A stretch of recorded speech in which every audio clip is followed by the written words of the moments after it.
How's it going, everyone? Welcome to another episode. And in today's episode, we are going to be doing a mini inspection on my S2000. In exactly 1 month from today, I'm going to be at Streets of Willow taking my car for another test run or for another run on the track.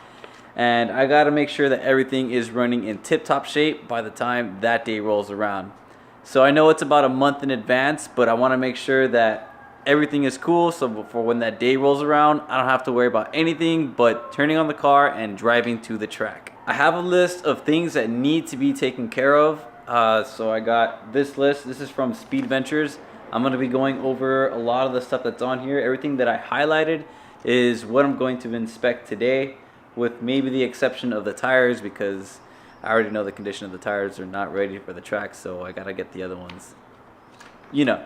Here's the stuff we gotta look over. This is the fluid leak stuff, which, as far as I'm concerned, is like the main point of where any leaks would be, especially right over here, especially by this guy over here. VTEC solenoid is usually the one that's leaking, but not. Head gasket seems pretty good. I mean, valve cover gasket seems pretty good. Let me go check the brake fluid. Looks a little dark. Probably gonna have to change that. Well, I might need new brakes, so I guess we'll find out in a bit. This has not been done in a while. This has not been done in about, oh yeah. This needs to get changed. This is okay, but I'm gonna change the fluids for that. I got the coolant over there ready to go. So I'm just waiting on my funnel to get here, and then we can start doing that. But I think as far as everything else is concerned, should be good here. Okay, so we know what we need to change in terms of the engine. All the hoses seem pretty good. I looked it over again while I was off the camera. Everything should be fine. I know the coolant's got to go. Coolant, I have no idea when the last time that was changed. I've had the car for 4 years now, and I haven't changed it once. So the coolant's got to go. The clutch master cylinders fluid's gonna get changed. So I'm gonna put RBF 600 modal fluid and the brake master cylinder. So those are gonna be taken care of. On to my least favorite part of the videos, where I have to jack up the car again.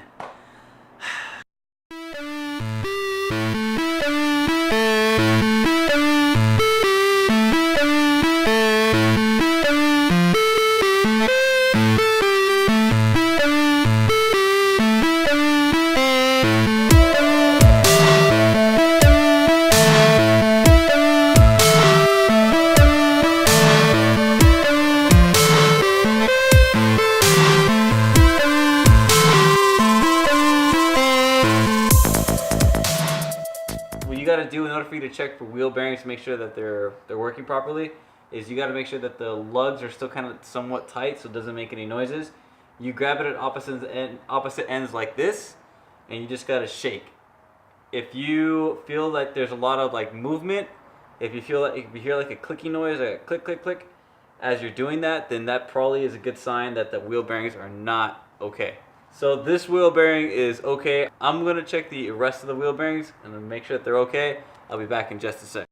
Okay, so I checked all the wheel bearings, and all the wheel bearings are in perfect condition, so no play. I don't have to worry about changing those just yet. So the next step that I'm gonna have to do is I'm gonna have to check the brakes. I gotta see how much pad life I got left in the pad. So in order for me to do that, I have to use a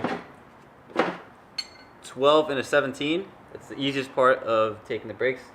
The 12 is going to be for the caliper pins, and then the 17 is going to be for the actual bracket holding the calipers and the brake pads.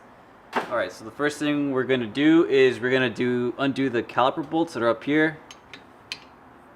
So a little bit like that. I got a ratcheting wrench. It's going to be a lot better suited for this job. I'll use this one instead. What I would do is I would have one of these little magnet dishes and put the bolts in here. That way you don't lose them. You can mount them on the car if you want, or you can just leave them alone, put them on the ground. It don't matter. Caliper bolts are out of the way, so what I'm gonna do is I'm gonna grab the caliper, just kind of move it out of the way. These are my Project Muse. Might need something to pry it, but from the looks of it, it looks like I have a pretty decent amount of life left. Okay, so I took off all the brakes, so all the brake pads are here and accounted for. Here are the front the front pads that we got for the driver's side. As you can see, they're okay. They don't have a, they're not like they're missing a whole lot of meat. So these are pretty much pretty good to go. These are the driver's side rears. Wolf, please move out of the way. Okay, so the next set of brakes that I got are for the passenger side. These are the front passenger ones. Look to be in pretty good shape. Decent amount of pad still left. And then we got the rears. These are the rear passenger sides. They're still pretty good, as you can see. I think we're going to be good to go. What I'm going to do then is I'm going to go ahead and take all of the rotors out. I'm going to have the rotors nice, fresh, and refinished, so when I put these back on, it's going to be an even surface.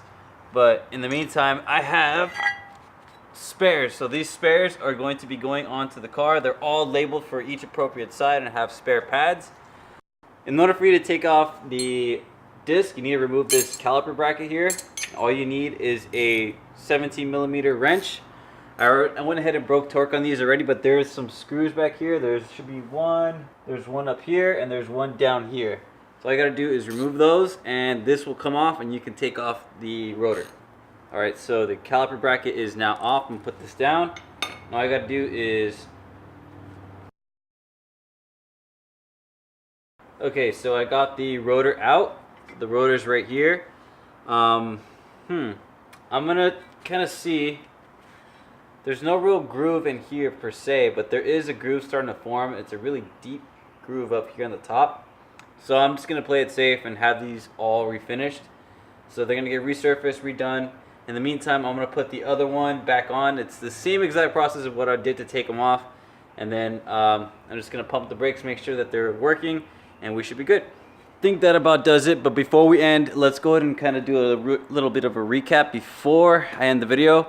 So the things that I do need to change, I do need to change the coolant. I checked the oil while I was busy doing the brakes when I had a little time. Oil's cool, and I have an extra quart of oil just in case, so I'm going to take that to the track. So coolant, we got the clutch fluid and the brake fluid, which is basically the same thing. It's going to replace with modal RBF 600.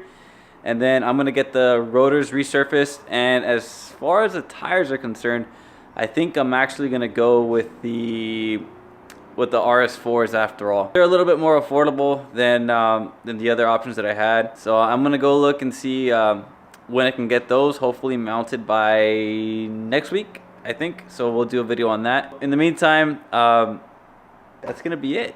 Thank you guys for watching the video. Hope you guys enjoyed it, and I will catch you guys in the next video.